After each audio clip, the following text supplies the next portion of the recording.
單位嘅使用面積447尺，屬於南豐廣場大兩房嘅開則。呢個單位係租盤，全屋配置咗少量嘅入牆家私。單位坐向西北，遠處可以望到綠油油嘅山景、開揚嘅樓景。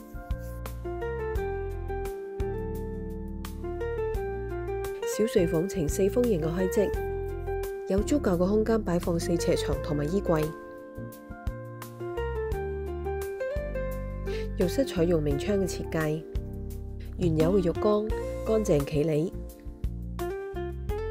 主人房放置一張雙人床，可以做到兩邊落床，仲有一個到頂嘅大衣櫃，活動空間充足。房間坐向東北，可以望到蔚藍灣畔同埋海悅豪苑嘅樓景。介紹完啦，想了解坑口站嘅樓盤資訊，隨時聯絡我。我哋下一片再見。